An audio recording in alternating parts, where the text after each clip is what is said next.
Hello, everyone, and welcome to episode 32 of This Week in Geek. Thank you for watching us live on YouTube if you are watching us live, or if you're not, if you're listening to us on Spotify, on your gym routine, out on a run, on a jog, or in your commute. Thank you so much, however you find us. My name is Ren, and I'm today joined. I lost my train of thought there by not the usual Zach Pope, not my usual co-host, but a former co-host. He has co-hosted with me. He has co-hosted with Zach. He has solely taken over the show even through this past year. It's our good friend Patrick Burrow from the land down under. How you doing today, Patrick? Oh, you have to say land down on a g'day, Ren. How you doing? I just got back from the fucking server where I got myself a good old meat pie. I love it. I love it. And I legit understood everything you said. It's hard, Glad to have you here, usually. man. Excited to talk Phase 5 with you because last week we said Yeah. goodbye to Phase 4, a phase that has long gestated in my mind. I might even do a video essay about it, wink, wink. But now we got to look to the future, say goodbye to what came and look forward to what's to come. But before we do that and dive into our main topic, you guys know how this show works. We're going to discuss aplenty what's to come on Phase 5. But before that, we're also going to dive into our weekly rankings. That's when we look back on what we watched through this entire week and rank it from worst to best. Since Patrick is our guest today, I'm going to start us off. And I watched quite a few things. Some things I watched in advance, other things I finally watched. But I'm very excited to share maybe unpopular opinions, maybe some not so much unpopular opinions this week. I will tell you this, though. I didn't watch anything great this week. A lot of what I'm about to tell you, it's all revolving around the 3-star area, the C pluses, the B minuses, the overall good times, but there was either potential for more or it is extremely flawed. And at the very bottom, don't ask me why I watched this. Me and my housemates were sitting in the living room. We're like, you guys want to watch this? And I'm like, yeah, I needed to laugh. And I unfortunately didn't laugh that much. It's the Netflix, but it's actually a Hallmark movie in disguise. Lindsay Lohan's Falling for Christmas. This wasn't nearly as bafflingly, ridiculously bad as I thought. It's just boringly hitting all those cliches that you expect. It's a rich girl that gets lost. Guess what, Patrick? She gains amnesia, and a single father who's having a struggling business rescues her. And by the end, when she regains her memory, she learns the value of living a modest living, and then falls in, and it's all that bullshit. So it comes in number last. I don't know how many things I watched this Wasn't week. there a movie a couple of years ago with Blake Lively and Harrison Ford that had a similar thing, just told in a different way, where she just never ages? Yeah, The Age of Adelaide. I don't know if it's That's the it. same because it's definitely not set at I Christmas. saw or it the once book. and I Okay. forgot about it, even though it wasn't the worst thing I'd ever seen. It just sounds very Okay. similar in a way. No, this is really bad for sure. Oh, okay. Up next, the only other bad movie I watched this week, I finally watched the Emma Mackey starring Emily. It's dreadful. The filmmaking is perfectly okay. It's just that what they're bringing to life, it's utter shite. I'm going to read verbatim the review I left for it on Letterboxd. A lot happens in this film, a lot happens in this film, yet it monumentally fails to make me invested in any of it. Should have been titled Misery because it's the only emotion it managed to elicit out of me. At one point, I was begging for Emily to die, not because I particularly dislike her, but because it would mean the movie would be over. That's that. On top of that, I'm going to have the new, and I don't know if you watched this one, but you and I always end up chatting about these movies. The new Mortal Kombat Legends Snowblind. I finally watched this one. It is better than Battle for the Realms because they strip it down. They go back to... No, it wasn't. It was watchable, but it wasn't very good. It's fine. They strip it back to basics and tell a very small story. It's just about this one character and maybe one other. And there's actually quite a few good developments to these characters and their relationship. I really like how they focus so much. And there's a training montage, and who doesn't love those? And I don't think I've ever seen as many gallons of animated blood spilled throughout 80 minutes of a film, as much as I've seen here. The story also gets really fun. It's very Mortal Kombat-esque.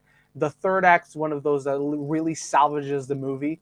Because up until then, It's no surprise to anyone that WB doesn't give a lot of money to these projects, but you can see it how much they did not give money to this project. Because on the technical aspects, all the animators, they did a fantastic job of what they could, how they could, with the time and money they were given.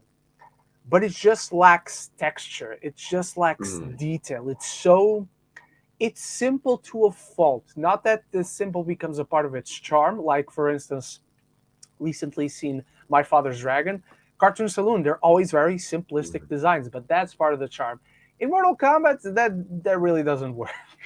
No, it Um, doesn't. so I was really disappointed with the animation on this, and I felt bad for the artists, really. On top of that, as much as you get to care about Kenshi, as much as you get to care about the old man, that's all I'm going to call it in case someone hasn't seen the movie and wants to watch it. It gets to some really cool stuff in there, but literally every other character gets none of the depth. And in Mortal Kombat, you're not necessarily looking for that depth, but because the two protagonists have it, everyone Mhm. else sticks out like a sore thumb. The Wow. action is fantastic. The third act is really good. Everything up until then, I was like, I'm really struggling to give this movie a positive grade, and then the third act salvages it. That's all Mm. I'm going to say. Sort of what On top Legends of that, sorry, the oh, I was just gonna say really quickly, that's sort of what the Legends of Scorpion or whatever it was did, the first one that they did that for one I me. really like. Okay, I think it's fine, and it had a lot of the issues that you listed for this movie for me personally, but it was that third act where I'm like, okay, this is the movie I came here to watch, got it. and that's what brought it home for me. I think they've already announced the next one too, but I couldn't find it anywhere online. And there's enough of a sequel tease that like feels organic, Okay. rather than like shoehorned into. But on top of that, I'm going to have Spirited. This is the Ryan Reynolds, Will Ferrell Christmas musical comedy on Apple TV Plus. This is really fun. It's overstuffed at points. It runs over its welcome runtime, but the charm, the charisma, the jolly Christmas spirit, everything is there. This is a good time, if flawed. On top of that, I'm going to have Disenchanted. Disenchanted holds the timeless magic of the original, um, but it's much more witty. It's a funnier movie than the original because it tries to be more. It certainly has all the fairy tale stuff there, Hmm. but it's much more of a comedy. Like the comedy in this film is very much more prominent, and it actually has more interesting things to do with the characters. But much like Spirited, it feels overstuffed. There's a Right. ton of there.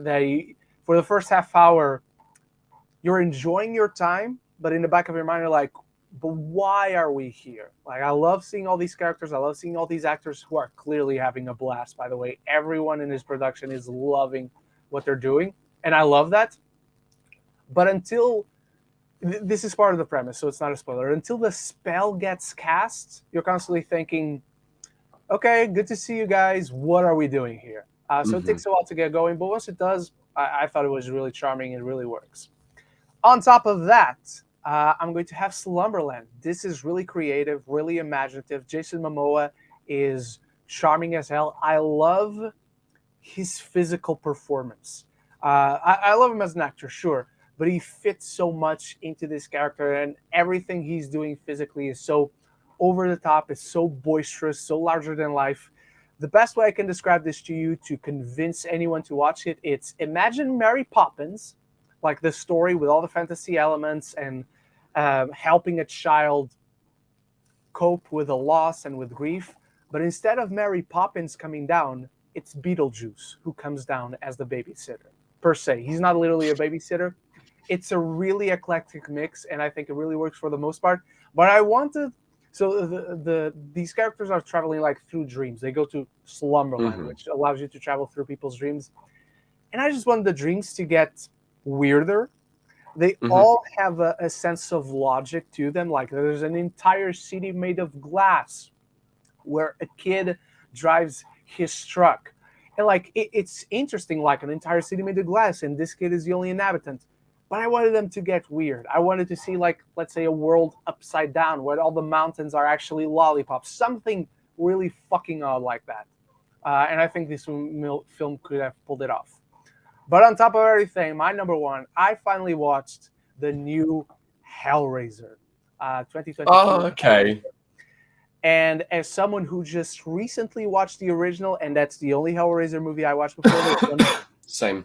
I prefer this one. Not by a long shot. It's not like much better. It still has Hmm. a few flaws. I like the protagonist a lot, but everyone else around her didn't really pull me into the film. Very What made me uninteresting. pull this one over the original is that the Cenobites are actually the focus. They are Right. the villains. And the Hmm. thematics of embracing and escaping pain in all its forms, physical, emotional, the toil of it, how the characters Hmm. journey through this psychological maze of torture. I thought it was really interesting.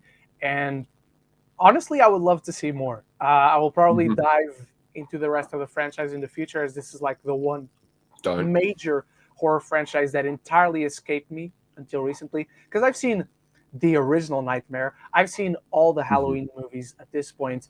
I have seen 3 or 4 of the Friday the 13th, but Hellraiser, before watching the original at the beginning of October, I had Hmm. never seen any of them at all. I only just knew of it. So this, I think, it really gets me into the franchise. Again, better than the original, not much better than the original. So that's my weekly Okay. ranking. What do you got, Patrick?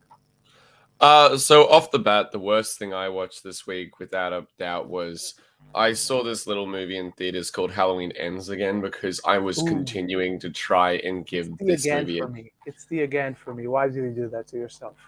I'm doing it because I really want to try and appreciate where this film wanted to go, and I wanted to see what Fair it enough. was trying to do. But unfortunately, every single time I watch it, while I'm starting to get an understanding, and I actually love the idea they had, it was more the execution and the poor way that they decided to write this film and to Yeah. showcase it. I think the Corey Cunningham stuff is very interesting. I just wish it was in its own movie. I wish this would have been after the death of Michael, and it shows that evil still lives on and takes many shapes. But it's the fact that it's crammed into one movie with this weird love relationship with Allison, which takes up more than half of the runtime, Yep. with all this R&B music, and I'm just sitting here going, "Am I watching a Halloween movie or am I watching some weird late night romance?" Like it looked like an episode of Early a real, 2000s soft rock romance. yeah. It felt like a reality TV show of I fell in love with a serial Oh, killer, and it just wasn't there. Um, but after that, I've got to put next on my ranking the entire Saw series. I watched all 9 of these on a live stream with my buddy Cooper earlier this I week. know you did. I'm not going to split all 9 of them into their own different spots. That would just be stupid. I love this franchise. I idolize it. It's my favorite movie franchise of all time. But Wow. the problem is that more than half of these movies aren't good. I don't think they're good movies, but I enjoy all of them in their own way. Like Saw 3D, I don't like that movie, but I think it's really enjoyable to make fun of or to laugh at. But it's also interesting thinking about all these movies when you listen to the director's commentaries and knowing that even though the projects might not have been the best overall, the passion that's put into them, and it helps you look at them from a different light. Like Saw 5 is boring in my opinion, but I think it has a lot of good stuff about it. Especially when you hear David Hackle and his ideas and what he wanted to do with this film. But I still like Saw 1, 2, 6, and Spiral. I think they're easily the best. But unfortunately, everything else is just sort of mid tier to really bad, in my opinion, regarding the Saw series. But it was fun watching my mate who'd only seen the first, second, and Spiral watch the other movies and see what he had to say about all of them, which was a lot of fun. Mhm. But yeah. Next up, I have the final season of The Seven Deadly Sins. It's fine as an anime goes. Mm, I rewatched it because, you know, me too. the new Netflix movie comes out soon, which looks. I don't know why they made the decision to go to this 3D CG I animation. just saw the thumbnail. They're going 3D, aren't they? They're going 3D, I and mean, it doesn't look superhero good. worked, so I guess. But yeah, yeah, never mind. It Don't let me looks interrupt. Please go on. it looks very cheap.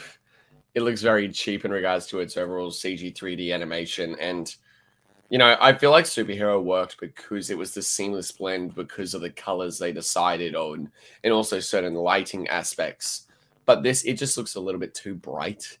And I just Mm, felt like if they wanted to do a new original story with Tristan who, if you've never read the manga or haven't watched the show, I'm not going to spoil who that is. But if they wanted to do something with him, I think they should have just kept to the old animation, which is basic, but effective in with all things considered. What is it next up? Quintessential Quintuplets. Been rewatching that because the new movie comes out soon, which I am so excited to go see. I just got the press release. They offered me a screener link, and I was like, I've never seen the show. I haven't even heard of this show until now, so I'm like, I'm not gonna take it. I'm gonna show this off real quick because I picked it up the other day. He has a poster. No, I have. Oh no! Oh, the entire box set. Nice. Well, it's not the entire box set.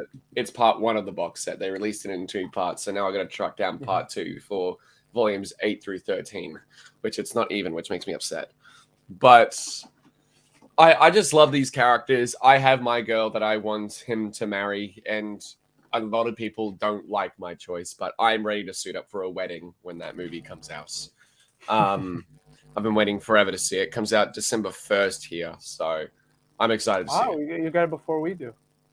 Yeah, we get it about a week beforehand. It's a nice early birthday present. It comes out a couple days beforehand. I'm going to go see it. Nice. Next up, I have... What did I have next? Black Panther, Wakanda Forever. I thought it was fine when I first saw it, as I was saying to you before we started, but I had a lot of iffy moments where I'm like, I don't kind of understand this choice, or I don't necessarily understand the direction they went with Namor. But after rewatching it and letting it all sit, and I just sort of let it digest, and on a rewatch, I understood a lot more things. I think I was a little bit bugged the first time because I went to this movie incredibly tired as well. I went and saw it when I was ready to pass out, so I was not paying the most attention, I don't think, because there are a lot of details I picked up on where I'm like, that makes a little bit more sense now that I'm wide awake. And, you know, I think Black Panther Wakanda Forever is the second best movie of Phase 4, just behind Shang-Chi, in my opinion. I just think it's a really solid movie, and I think what they did with this, especially honoring T'Challa for the most part, I think they did a really good job in regards to Chadwick Boseman having passed away. And I think they did a good job for the most part. And then my number one movie of the week, Wolf Creek. I'm an Aussie. I'm a sucker for it.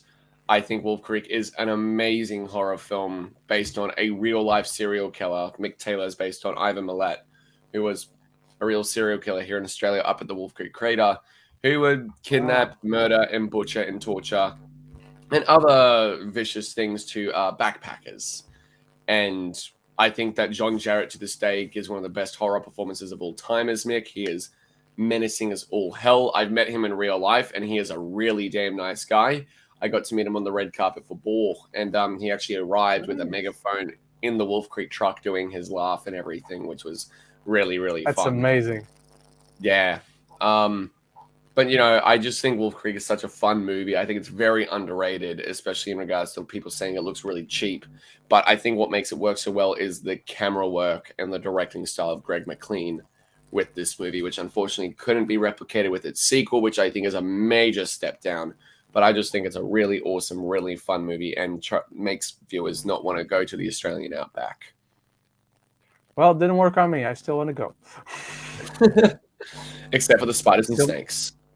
No, it's still my dream destination, and one of the things I want to do there is like travel the whole outback from one end to the other. Oh god, you're gonna be there forever. I know, but I mean, if I die there, it's a cool way to die. It's a cool way to go out. No, it's a hot way to die. I mean, yeah, but if I die on my bed, it's like, yeah, he died on his bed. But if I die because I was trying to cross the outback, respect. Is that your number one then? Yeah, that's my number one. Wolf Creek was my favorite movie of the week. And let's start with the live chat. Weekly rankings, number one, João Magalhães. Hey guys, weekly ranking, number 5, Burlesque. Number 4, Andor episode 10. Number 4, damn man, I actually forgot to rank Andor this week because I saw episodes 1 and 11 and 12 already. Yes, I've seen the finale. Wow. I can't rank the finale, but episode 11, man. Chef's Kiss. That would probably be my number one. That was the one great thing I watched this week. Number 3, The White Lotus. I'm enjoying this. I can officially say White Lotus Season 2 is better than Season 1. Number 2, The Walking Dead Season 11. And number one, The Menu. I'm going to rewatch The Menu tonight because it's finally out here in the UK. I watched it on at the London Film Festival. Finally came out wide yesterday. Go watch this film. One of the I'm best dying picks to of see the it. year. No pun intended. It has literally no fat to be trimmed. Oh, Yeah. My Jico AP weekly ranking number 6, Disenchant, a disappointing sequel. I agree that it is disappointing because it just doesn't live up to the original. Like it's not that fantastic, and I don't think 15 years of wait is. I don't think 15 years is worth the wait for a film that's just it's good. It's all right. But yeah, number 5, Spirited. Number 4, Andor Episode 11. Number 3, Blackbird. Number 2, Enchanted. Underappreciated, some banger songs. I will say I don't know that it's underappreciated because I've never met someone who doesn't like Enchanted. Maybe someone who doesn't entirely. You don't like Enchanted? I've never liked Come on. Enchanted. Every single time I've tried Aw, to watch it, man. I've just been like, not for me. Not Aw, for man. me. I think I got Daniel, so sick of Daniel. it in the outside school hours care. After school every single day in primary school, they always had it playing, and I'm just like, I can't stand this movie I mean, that anymore. doesn't help. There are some movies I've grown at points I grew tired of because they always played like on Sunday afternoon on TV. So for a while, Except Treasure Planet. So I get that. Except Treasure Planet, that will always be incredible. Well, yes, that's perfection.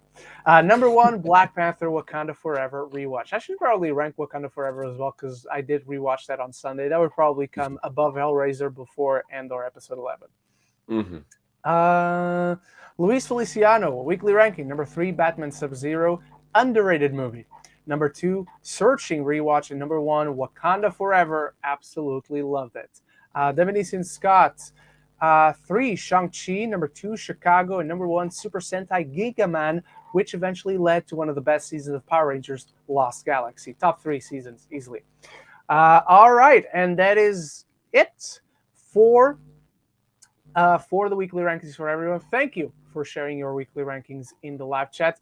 And now, before you go into your live questions, let's go on to discussing Phase 5. Phase 4 is over, everyone. Guardians of the Galaxy, the holiday special, is coming out this week, which is so fucking strange. Is it this week? It is. Like, until the featurette came out last week. Because yesterday they put up a post on Twitter like, 1 week. And I'm like, wait, it's coming out already? I didn't know. So I immediately went out. I thought it was next month because we haven't even gotten to Thanksgiving yet. Exactly. I was caught off guard too. The Guardians of the Galaxy holiday special is coming, but that sits outside the phases, even though the phases are arbitrary things. Even, but we've gone past the phase of grief. Out of Endgame, there was a lot of emotion to process, and I really love what the MCU did in its approach to this phase of feeling the repercussions of how massive of an event Endgame was. Because you put that into real world parallels, you would feel that effect. It would take a while for these heroes, whether heroes we knew or even heroes we're just meeting right now, the world is feeling those ripple effects throughout. But now, as we see the journey of each hero in this phase, it was about growing past their grief. It was about coping with what they lost. It was about learning to move on. And by the end of each of these stories, they're on a path to move on. So in this phase, we need to find how the world moves on, how the world bounces back from that loss. Because still in this phase, we're still going to be meeting a ton of new people. New people that are going to come into contact with people we knew and all that. In any way, shape, or form, we're going to meet a lot of new characters. We're going to meet back up again with characters we know. So it's going to be a busy phase. I think it's going, and I don't mean busy as a good thing or bad thing necessarily, at least at this point. It's going to be a busy phase where there's a lot to do, where you took your time to bounce back. Now it's the time to move forward. And now you start to directly build up to what we know is coming now in Secret War, in Kang Dynasty, and eventually Secret Wars. Secret Wars, yeah. And I think one of the key players in the MCU, and this is probably not going to be a surprise for anyone, is going to be Loki. Loki is going to be extremely important because even before Loki, but especially after all the events of Loki, you can see how they correlate. Everything that happens in the MCU, you can see how it correlates to that ending in Loki, and everything they said is coming. You can see how the ripple effects of that are coming from Loki. Another main player, obviously, is Kang the Conqueror himself. And he's going to open up Phase 5 for us. He's maybe not going to be in anything else apart from Loki and the opening phase film of Phase 5, and that is Ant-Man and the Wasp: Quantumania, which I'm so incredibly excited about. Yeah. They gave us a chance to watch this trailer on the big screen when the press screening for Black Panther: Wakanda Forever was happening here, and what an experience it was. I mean, I cannot wait for this. Um, but what are just your general thoughts? I say you just give us your general thoughts, Patrick, in terms of what you think is coming, how you think it's going to carry on from what Phase 4 left. And then I say Mhm. let's quickly go through each of the projects. I have them on my notes here. Let's quickly go through our excitement and maybe what we can expect, what we should expect, any surprises on them. What are your thoughts now? How much are you looking forward to Phase 5 and why? I'm honestly really looking forward to Phase 5, not just because of the titles themselves, but there's actually stuff that interests me this time around. And I'm very fascinated because, as you said, I may not like Phase 4. I admittedly don't. I like maybe three of these movies within Phase 4 and maybe two of the shows being Loki and WandaVision. But I always appreciated the You like the direction they went Eternals, in. and that's a victory for me. Yes. Actually, that's four movies then. That's four movies then. I forgot about Eternals. I did like Eternals though. I will defend that movie and I loved it, even though I was Yes. proven wrong. I said I wouldn't like it. I ate my words. Um, as you said, it was the phase of grief and dealing with a huge event and the repercussions that came from the snap and everyone disappearing and then coming back. I think that the new phase, I think, will be a phase of introductions or a phase of goodbyes in another way. Because as we know, Ant-Man and the Wasp: Quantumania will have a lot going on, especially with Kang introducing new characters, especially with you've seen the trailer, you know that Cassie is now getting a suit herself. Um, in Guardians of the Galaxy Volume 3, this has been confirmed to be the last one, and we are saying goodbye to a key character. Apparently, it has been teased that a character we know and love will die. I think it's going to be because of introducing new characters in certain movies like Quantumania, the Marvels. I think won't be introducing new characters, but will be introducing them more into the That we forefront, like know. that we know, yes, but like Photon getting more screen time and more to do in introducing her as the hero herself. I think I know, by the way, I know one small bit of information that is not out in public about the Marvels. It's not like something major. It's not like a huge spoiler. It's just right, something okay. like, oh, cool. I'll let you know in the private chat. I'm actually excited for the Marvels personally. I still like Captain Marvel. I don't care what anyone says. I enjoy that movie. Hmm. Um I think it'll be nice to also see the introductions to characters like Blade, even though we know there's a lot of issues going on with that. Yep. Ooh. Okay, I'm happy about that. I'm very happy about that. I'm very happy about that. Um, but I think seeing characters like Blade being introduced, one, I hope it's R, which I don't see it being, if I'm being honest. Um, I just think it'll be really awesome to see characters like Blade be thrown into the mix. If I'm not mistaken, Deadpool 3 is meant to be a part of the MCU Phase 5 as well. I think seeing Agatha with a lot of stuff with her show that's coming out, I am intrigued to see a different area of the MCU that hasn't been really touched yet. In a similar way to what WandaVision did. I loved WandaVision for that reason, especially. Um, I think as phase 4 was a phase of grief and loss and dealing with the repercussions of certain events, I think phase 5 will be a phase of introductions and a series of goodbyes before we get into the big climactic phase 6 with stuff such as Fantastic Four and so on. I'm so excited. I cannot wait for Fantastic Four, man. I need, we need a proper, good, good Fantastic Four movie, and I mean Well, you don't good like as phase in 4? most MCU, the level of good that most MCU movies are at. Because I enjoy Silver Surfer. Honestly, it's a movie I I do go too. back to and I don't mind watching it. But I like it's both of those movies actually. I think they're fun. the first one I find I've enjoyed more when I was younger. I find it increasingly boring every time I go back. Like Right. nothing is happening for the most part. Um, but Silver Surfer, I think there's a lot of upside on that one. Mhm. But I need to dive into the fantasticness, no pun intended, of Fantastic Four. What? I So just want you're to telling me remind you did everyone not like Fant Four Stick? it was anything but fantastic, that movie. Let's say that. It was It was Bortastic. the opposite. Yes, yes. It was exactly that.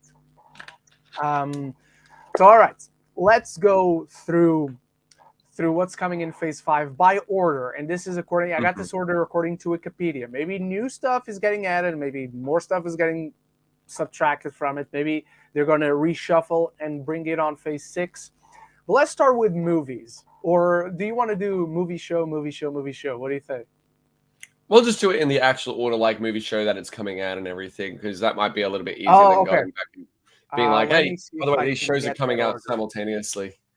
I I Uh, have the order from what is it called? The actual Kevin Feige announcement at Comic Con, but I don't know if that's like official release can order. you send me that image? Because I don't know that I had. No, hang on. I have it. Oh, sweet. What If is not included, but we know that What If is supposedly coming early next year. So because it's not officially anywhere, let's just, for the sake of it, start with What If. Um, and I'm excited for this for two main reasons. Now that we know Secret Wars is coming, now that we know Kang Dynasty is coming, I think season two, as far as the wide MCU is concerned, I think it's going to be much more important than season one was. I Mhm. also think because it's inherently this potential filled playground for storytellers to play around in, where they can go crazy Mhm. with their ideas, with their what if scenarios. I think they're going to go much crazier in this second season than they did in the first one, because there were quite a Right. few good episodes in the first season. The Doctor Zombies. Strange Zombies were one, so a good. banger. Um, I like the Captain Carter episode more than most. There were also some Okay. episodes that, not so much. The Party Thor episode, perfectly watchable, perfectly enjoyable. The fact that you just spent 20 minutes watching something and it practically led nowhere, eh, pretty underwhelming. And the worst episode is the Killmonger one, where you readjust a detail here and Yeah. there, but it's the exact same character who intends to accomplish the exact same thing. So I Just kind go of watch Black hated that Panther. episode. Just go watch Black Exactly. Panther. Yeah, much better version of that story. So this is a series that inherently, as an anthology, I know that not every episode is going to be a banger, but I Mhm. also feel that there are episodes in this second season in particular that are going to be very necessary and very important to Secret Wars in particular. What do you think, Patrick? Right. I think it's sort of the similar thing because I feel like What If season one was more or less like a test run for what they could Yeah, actually do with season two if they could go bigger or if they just needed to scrap it all together. Season one, I thought it was there, but I won't ever remember it aside from one or two episodes being the Doctor Strange one and the incredible Marvel Zombies episode, which I was so excited for. good shout. And I sat there and I just chewed it up the entire time. And I can't wait because there was a Marvel Zombies show announced, wasn't there? There is one coming still. As far as we know, it's still coming, And I and it's going to can't be TVMA. wait. I You know what? can't wait to see I that. need to rectify it because I was not excited for that episode, and then I watched it, and I had a ton of fun. See, I told you, Ren. I told you it would be good. I'm a massive fan of the Marvel Zombies comics, and just going in seeing that, man, I kind of wish it was a little bit bloodier. But considering this was also a test, they don't know how violent they can be as Marvel and animation and everything. I understand, but I want season two of What If to take a lot more risks regarding the stories in the What If multiverse they could tell in particular. Because there's one with Yeah, Okoye, I think it is, that I'm really excited for because Okoye has become one of my favorite MCU characters. love her. Because the episodes have been confirmed, haven't they? I think so. I know we're getting a Hela episode. I know we're getting a Hmm. follow through on Captain Carter. Hmm. We're getting the Gamora episode that we didn't get in season Yep. one. I just know that that's going to be the one where we feel weird. Like, why is this episode in this season? And even though we Yeah. know why it's in this season, we're still going to complain about it. And it's a legit complaint, to be honest. Because it was meant to be in season 1, but just got completely removed. Yeah, exactly. So then when she was in the finale, everyone was like, what's this Gamora? What's she doing here? But yeah. Yeah. I reckon they'll probably put that as the first episode, just people can be like, all right, that kind of makes sense. Let's just watch I certainly hope season so. 1 and throw that in there just before the ending Yeah. of season 1, and then we'll get on with what season 2 is meant to provide. They could have just made it like, because they're now doing these special presentations, they could have just finished that episode and put it in before season 2. And then when you log on Disney Plus, it just shows on the order of season 1. So Yeah. I don't know. I'm talking out of my ass, but all right. After What If, we don't know when exactly What If is coming, but Ant-Man and the Wasp: Quantumania, I think this is going to be a fantastic movie.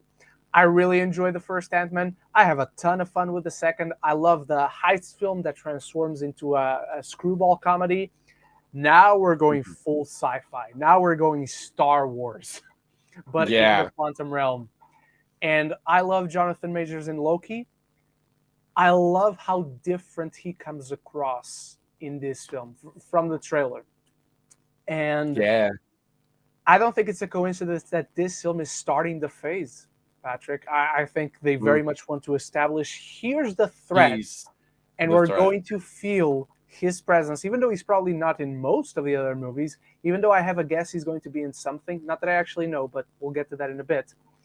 I think we're going to feel his presence permeating through the rest of this phase in, if not every single movie, most movies and TV shows. I think it's going to be very, very interesting. So I legit cannot wait for that film.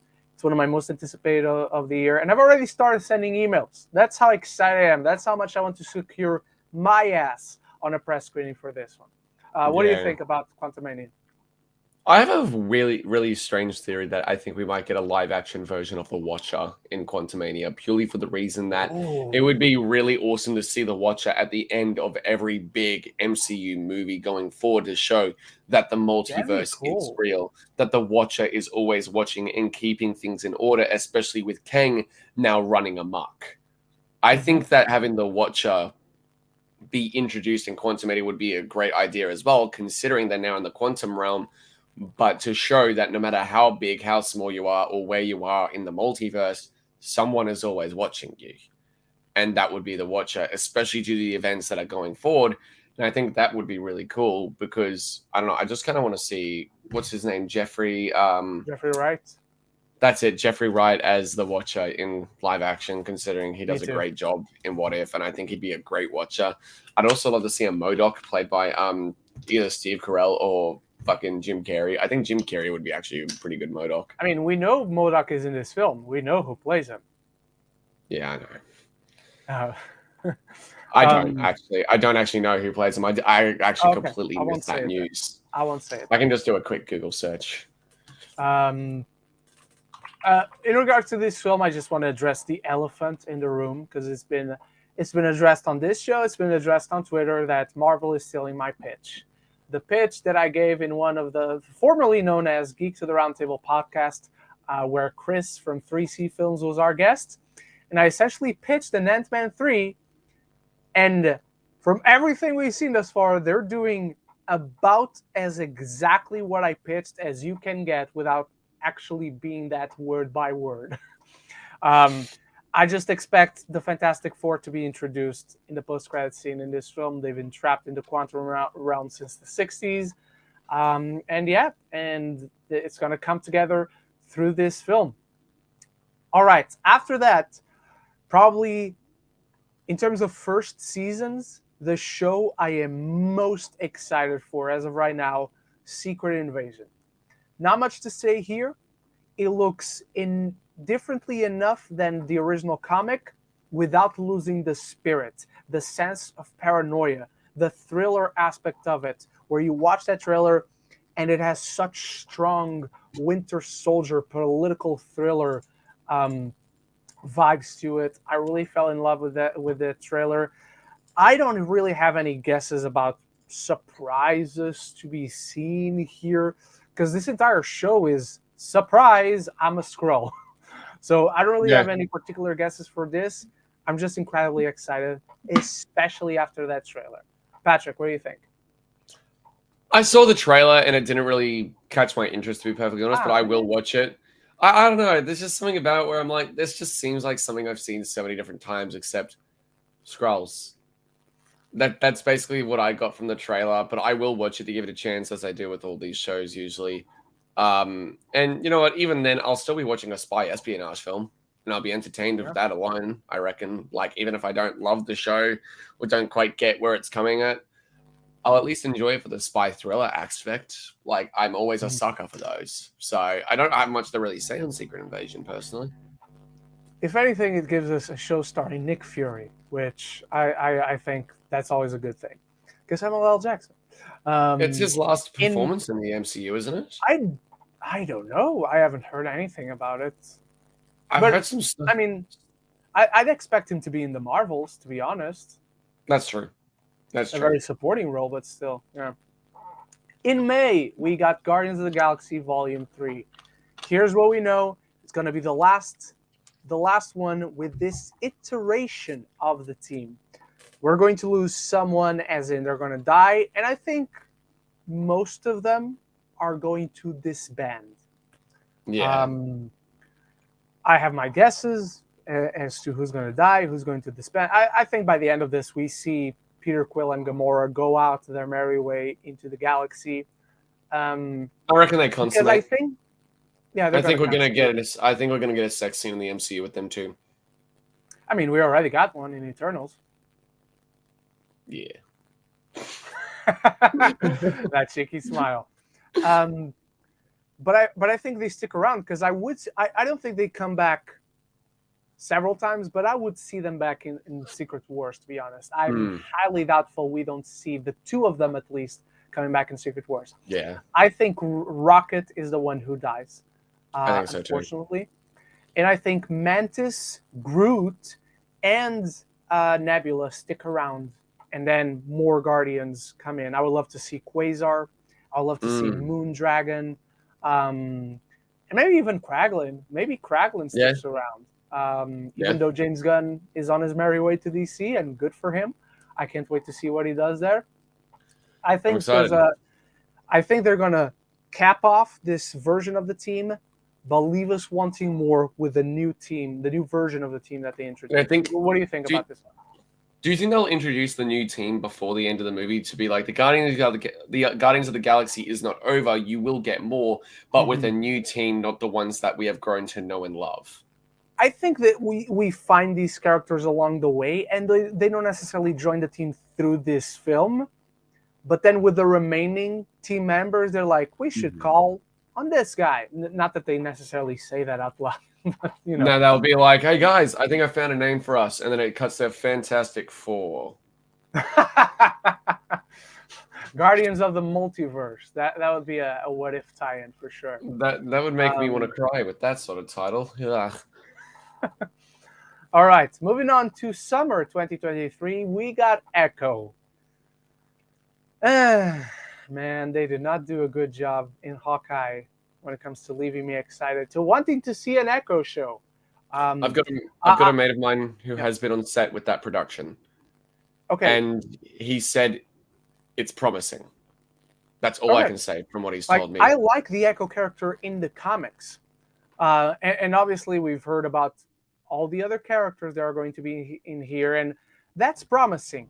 But when it comes to tell me this character from Hawkeye is leading her own show, I didn't see enough on her version of Hawkeye, on the Hawkeye version of this character, the MCU version of this character, to leave me excited for it. I want to be excited for it. I'll check it out. Guys, it's the MCU. It's me. You know I'll watch it. But I just want to be more excited for this character. I think the actress does a fantastic job. I think she's fantastic. An amputee who's deaf, but she's still a fucking badass.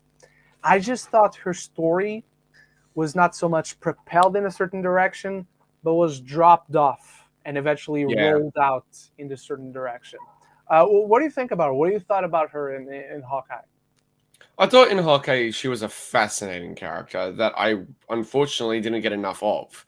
I thought that her involvement with Wilson Fisk was an interesting one, but again, I was left wanting more because there wasn't enough provided for me to want a show with her. But there was enough there for me to be like, I want more of this character because she's really fucking cool. Um, so it doesn't make me necessarily excited for the show, but fascinated as to where they could go to rectify this issue in regards to introducing this character to give them their own show, because they didn't do a very good job of that, as you said. But it doesn't mean I'm not excited, because Hawkeye is actually one of my favorite MCU shows right now. I still love Hawkeye. I had so much fun with that TV show, just the whole, bickering back and forth between Kate and Clint, and then everything with Oh, I Yelena love being their thrown in there. relationship.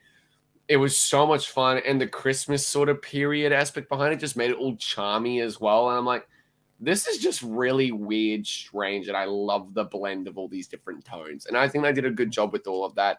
The action was always fun for a guy who just shoots fucking arrows, but they did that with Arrow. So I think you just need the Yeah, right showrunners or the good right point. creative team, and Hawkeye did that for me.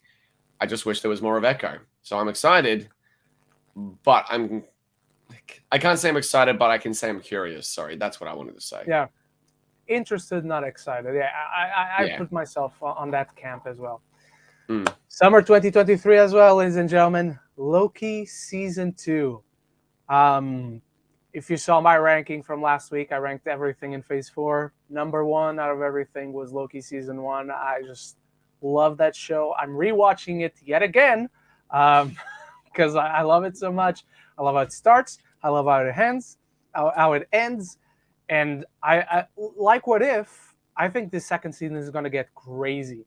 That trailer Yeah. that someone recorded at D23 looks insane. Again, it has that sense of paranoia, and there's something going out with Loki, which shows you the consequences of what happened in season 1, where there's something wrong with him. It looks like he's going to be deleted or something, and he's going to lose himself. He's And going to from a encounter the season 1 that Daleks. spent, yeah, nice. From a Or season 1 that spent Cybermen, its sorry. time deconstructing the character as we knew him, Mhm. I now want to see him with this sense of urgency where he knows Mm. the danger that version of He Who Remains represents. And now he knows a much worse version of that person is coming and has taken Mhm. control. And there's nothing more scary than someone who knows they have absolute control. Um, I really cannot wait to see this season, and I cannot wait to see what K Kwan plays in this season. I cannot wait to see Mhm. him, and I'm so happy he's having this resurgence in Hollywood. What are your thoughts, Patrick? Season 1 was one that left me underwhelmed, but I will admit I went into Loki season 1 as a massive fan of Loki as a character, and with a little bit too high of expectations, to the point that it didn't give me necessarily what I thought it would, and that's my own fault. And I will acknowledge that. That was my own fault. I think Loki is a show for me to really appreciate it. I need to go in with a fresh pair of eyes Mm-hmm. to get me excited for season 2, because as of right now, that trailer that someone leaked from recording on their phone was crazy. And I am intrigued as to where they could go, as you said, due to this person that he's met one version of going forward, having more control and everything. I think what we will get in season 2 is a very fear-stricken Loki from beginning to end, because he knows the Oh, I consequences like of that. what could happen if he doesn't do something about it and reprimand his actions for what took place at the end of season 1. He needs to find a way to fix what he did. Otherwise, he will, as you said, be deleted.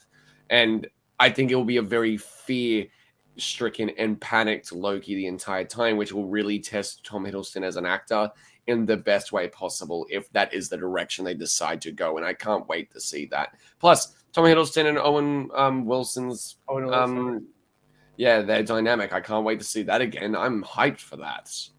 I agree, and I like the way you put it, a fear-stricken Loki, because now, from the beginning of season 1 up until the end, he has so much to lose because this Loki starts Exactly. this season as the Loki from Avengers 2012. Like this dude has nothing to lose because he doesn't care about anyone. He doesn't Hmm. care about anyone but himself. And how he's mended his relationship with his inner self. He's Hmm. learned of his potential, how he eventually becomes a good guy, sacrifices himself for his brother. And Loki has always loved his brother. He just didn't like that he actually loved his brother. No, he And now hated he's that made, part. and now he's fallen in love with a person that he sees that same potential because it's another version of himself, and it's kind of really this beautiful love story of acceptance. And now, Except weird at the same time. It brings yeah, fucking yourself to a whole new level. yeah. So he's fallen in love with Sylvie. He likes Mobius. He also cares about that guard who turned against Ravonda, and he who remains. So now he has these relationships. He has these people he cares about, and he wants to protect them. And I think that's going to make things very, very compelling going forward. Hmm. Also in summer 2023, but at this point, July 28th, The Marvels.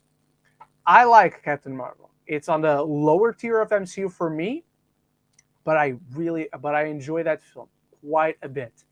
I think this is going to be better in every way. I think Brie Hmm. Larson as the character is going to be better. I think the direction is going to be more memorable, and it's just going to get crazy because now we have Ms. Marvel, one of perhaps the most lovable character in the MCU, only perhaps rivaled by Spider-Man, by Peter Parker. Hmm. Um, we have Photon, who was introduced in In WandaVision. WandaVision. All of them coming together. It's going to have musical moments from what we know. They're going to be body Yeah. swapping out of control here and there because there's like a planet where people just talk through song. Um, so when Which I is first read that fascinating. they're going to have musical numbers, I was like, really? And then I heard that explanation, and I buy that in this context. Um, Yeah.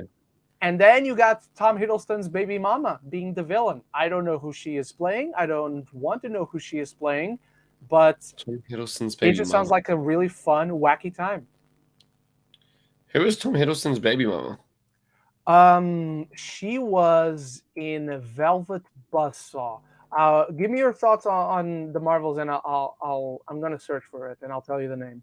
Um, The Marvels I'm insanely excited for because I'm actually someone who really loved the first Captain Marvel movie. I thought the stuff that they did with Jude Law and Captain Marvel, while very underdeveloped, was a lot of the way I described Captain Marvel is an underdeveloped just thrill ride because it is a very fun action-packed movie with some of the best VFX in the entire series, except for that one shot of her falling back down to earth and everything, which I still think looks really silly. But it has a lot of exciting, fun sequences, such as the train sequence while chasing the Skrull, the escape, the sort of prison cell with the Skrulls as well. It's just, it has a lot of fun, quippy humor between Captain Marvel and Samuel L. Jackson as well, and an interesting enough story of self discovery after losing their memory of what really happened all that time ago. It's just, it was underdeveloped. And that's my biggest issue with Captain Marvel. A lot of people complained about, Brie Larson's performance. Brie Larson is a great actress. That's just how she was directed. That's just what they made her character out to be. So I don't see that as a problem with her. I see that more a problem with the writing, Yeah, which the 100%. writing for Captain Marvel is not very good. But it's overall a really entertaining film. It's like a mid-tier movie for me. It's like a B minus C plus, and I can watch Yeah, that movie and have a blast every single time. The Marvels, however, bringing in, as you said, one of the most lovable characters ever with Miss Marvel. I don't know how anyone can hate her. I am so excited. Photon was a welcome addition that I loved in WandaVision, which was a one of massive it. surprise. I just can't wait to see these three team up and the body swapping stuff that was teased at the end of Miss Marvel. And I had no idea about that musical planet, by the way. That's going to be strange. I am curious about that Yeah, one. Um, as a fan of musicals, I'm actually kind of excited for that. yeah. I'm really intrigued to see what they do with it. Next on the calendar, we have Blade. I don't think. I mean, we aren't. We know as a matter of fact, we're not getting Blade on November 3rd next year. I will still say, like, let's not talk about it. 'Cause I think it's all but official. We're getting this in Phase 6, not 5. It's Yeah. Mahershala Ali, two-time Academy Award winner. You couldn't ask for a better pick for Blade. let's just hope they get back on track. It's the first big, I would say, big stumble in the MCU when it comes to directors and when it comes to the film in general. It's not even the director. The script as Director well walked was off because apparently very they were piss-poor. delaying them. Yeah. So let's hope they get back on track. It's their biggest stumble yet after 14 years. So I'm sure they can arrange it. And if not, I'm sure we'll get another version. It will just suck that we lose Mahershala Ali if we do. Do you want to add anything There really isn't to that? anything to add. I just think I hope they go take the time to do the rewrites and to get it all in order, because we all saw the leaks in regards to what the script actually entailed, and even I was like, really, that's it for Blade. I was very underwhelmed seeing those leaks. Personally, I know a lot of other people were as well. I hope they take the time. I was about the 2 action sequences for Blade, really, but what was it? The 100 pages? It was 100 pages. A 100-page script. That didn't surprise me because that was that makes sense. It's just the 2 action sequences that doesn't add up. Yeah, 100 pages, no matter how you look at it, can either equate to 90-minute movie to a 2-hour movie, depending on how it's adapted. It's all about. Because I will say this: I love that. I love that Wakanda Forever was big. I love that Eternals was big. I love that Spider-Man: No Way Home was big. You don't need Blade, at least the first Blade movie, to be 2 hours 10 minutes, 2 hours 20, 2 hours 30. How long was that first one with Wesley Snipes? That was what, an hour and 40 Probably minutes? 1 hour 40 minutes. Blade. I'm looking there. 98 it came in. Yeah, it was 2 hours with credits. I can actually check the official runtime. Okay. I can check the official runtime because we guess you can do it 2 hours. The official runtime is 1 hour and 55 minutes without credits. 55. All right, that makes sense. All right, after Blade, fall 2023, we have Ironheart, and I quite enjoyed Riri Williams in Wakanda Forever. Dominic Thorne does a great job. I did feel the character was a little bit more plot device over actual character, much like America Chavez was in Doctor Strange Multiverse of Madness. Yep. But I think Ironheart is the less egregious version of it. Of that, yeah. This is just a character that in the comics I don't care about. So it's not like a character I'm super excited about. I'm interested to see what they do.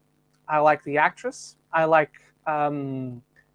what's his name? Who's Navi from In the Heights? Anthony Ramos. He's playing the Hood. Yep. And granted, Ironheart's not a character I know too much about. It's a character I tried reading about. I didn't too much care. So I don't know who the Hood is, but we heard the rumors. Sacha Baron Cohen is playing Mephisto. Out of all the things to introduce Mephisto in, Ironheart does sound like a choice. In regards to where to make Amanda very happy, she can finally have everyone be like, "Hey, he is actually coming." Amanda's going to be so relieved over that. This is very low on the pecking order of excitement for me. I think, and I don't mean this in a bad way. I think it's going to be very, very Ms. Marvel at first, where it's very much its own thing, and then it probably connects to something else, or it's already something that connected to Wakanda Forever. So on her own show, it'll be her own thing, and maybe I'll love it when I watch it. Just right now, I put this above Echo, but not too much above Echo. But there's going to be something else coming that sits in between Echo, above Echo, but below Ironheart for me. I think I know what are your thoughts, Patrick? It's the next thing after this one, actually. Yeah, Ironheart. I couldn't care less at this point. I don't like the character in the comics at all. I think she's actually very annoying. I think the actress in Wakanda Forever does a really damn good job, though. And I actually loved the changes in regards to making her a very snarky but very quippy character. She was a lot of fun. I felt that she was a welcome addition. I want them to change that damn suit. I don't like the look of it. I think it looks very Power Ranger heavy. Even how on dare the big you screen. Insult the Power Rangers? How dare That's you? not an insult to Power Rangers. That's an insult to Black Panther Wakanda Forever. How dare you? They wish. I grew up with Power Rangers as well. I know, I'm kidding.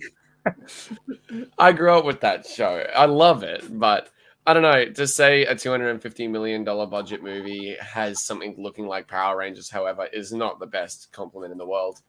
I just wish we got more of her, to say the least, and wasn't, as you said, a plot device.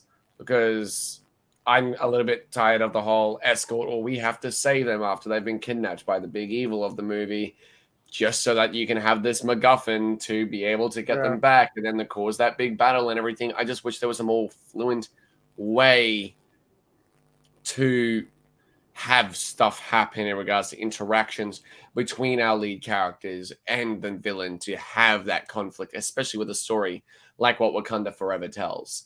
I just wish there was more to it than let's just have her get kidnapped and then we have to go save her. Oh, Shuri is caught up in the mix as well. Let's just do it this way to get the conversations flowing. And like, I understand, but this feels very cut dry in regards to just laziness in the end. And I felt like there could have been better ways to do it. Because it really did undermine Riri as a character a lot. But I think I need to see a trailer before I can say I'm excited for Ironheart. Especially when we know that she's meant to also be in the upcoming what is it? Armor Wars with Brody as well, which is now which I'm so glad they turned that into a movie. I know. I think it could have worked as a show. I was excited for the show, but the fact that they turned it into a movie, Don Cheadle leading his own Marvel movie, I'm excited for that. I like that. But it's like Jigo EP saying in the chat, like before Wakanda Forever, I wouldn't have cared. I'm a little bit more excited about after Wakanda Forever. So there's that progress, I guess. Yeah. All right. Agatha, Coven of Chaos. It's a thing. This should be a special presentation. I don't think this should be a show at all. And with the details that we've seen floating around Twitter this week, I'm even less excited. So I put this above Echo only because I already love the character of Agatha, and I wouldn't mind seeing more of her. I just mind that this is the direction we're heading in. So as of right now, I'm definitely not excited for this show. Mm-hmm. I think we're making a mistake in going in this specific direction. So let's hope they prove me wrong. What do you think? I know nothing about it aside from it's going to be about Agatha and that it was her all along. The only thing I really hope from the show is that the opening credits is just that song playing. Honestly, I don't expect it to be, but at the same time, I think it's a mistake that it isn't. That it isn't that. So the details that we've learned this week is that it takes place right after WandaVision, and she's freed from the curse, from the spell, by a new coven of witches. No, it's a mistake. Why not go back and tell us about her lineage before she had the curse? Thank you. That would be more interesting. It would give us a new area rather than being like, that happened, but we'll push that aside and just go forward with random bullshit. Yeah. That being said, it's assembling an incredible cast. We've learned recently that Aubrey Plaza is going to be in it, and from that detail that we learned this week, of course, she's going to be one of the witches that frees Agatha. The Wicked Witches of the West. Yeah, exactly. All right, but from very low on the excitement scale to very high on the excitement scale, 18 episodes. Fantastic. It's not in phase 5. It's phase 6. So we're not going to be talking about that today. 18 episodes of Daredevil Born Again. The greatest Daredevil story ever written by the great Frank Miller. He's kind of an asshole as a person, but phenomenal writer. Separate the art from the artist. Yeah. Yeah. I mean, he's not an evil person. He's just a douche. So it's very easy to... I'm an evil person. Yeah. I cannot wait for this. I mean, I'm still very skeptical about the showrunners they chose. But from what we've seen in No Way Home, from what we've seen even in She-Hulk, and yes, I do not mean that sarcastically, where they very much kept true to who the character is, I cannot wait to see this. And we've seen a little bit of Charlie Cox working out, training for the martial arts in this.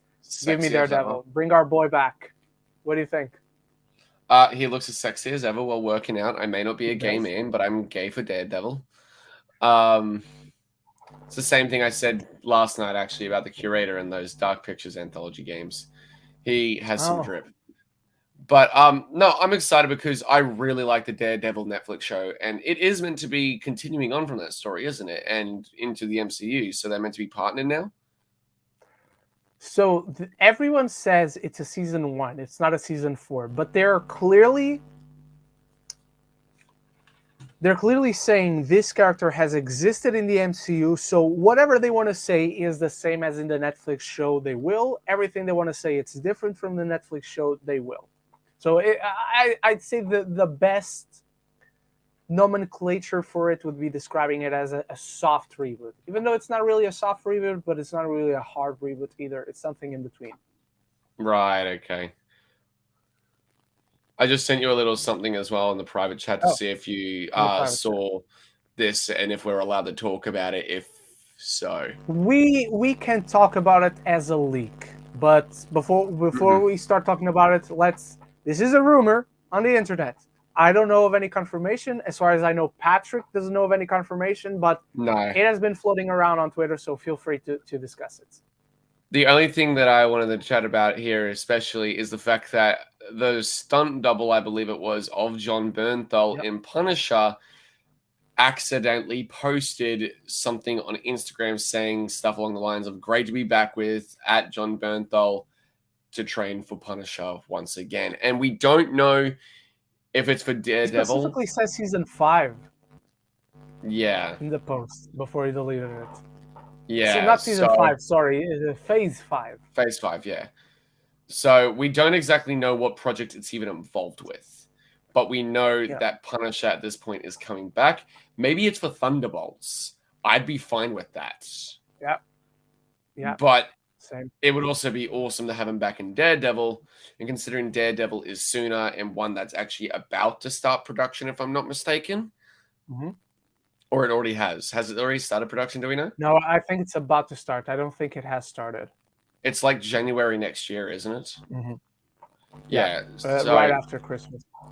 yeah, right after Christmas, leading into the new year. So, considering he's already training and Thunderbolts isn't meant to start filming for a little bit still, I think he might be in Daredevil, and I think that would be a great way to bring him back as like a mid-season thing. At episode 9 or episode 10, they introduce Punisher Yeah, again with this nice. really fun.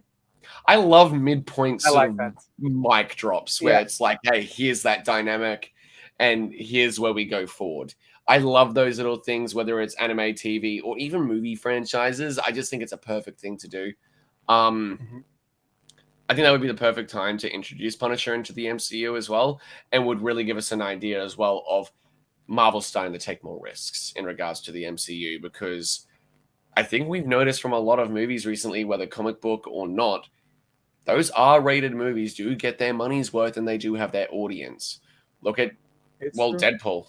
I don't think that's going to be PG-13. I think that will be a rated R movie when it comes out, which Deadpool 3 is going to be phase 6, isn't it? I think so. No, I think so. No. because we had an actual year date for it on that little teaser we had a But little while that but back. then it got reshuffled a bit. So it's like it's after Thunderbolt that is coming out, because like in September or something. So Thunderbolt as of right now finishes phase 5, which we'll discuss something about that when we get to it.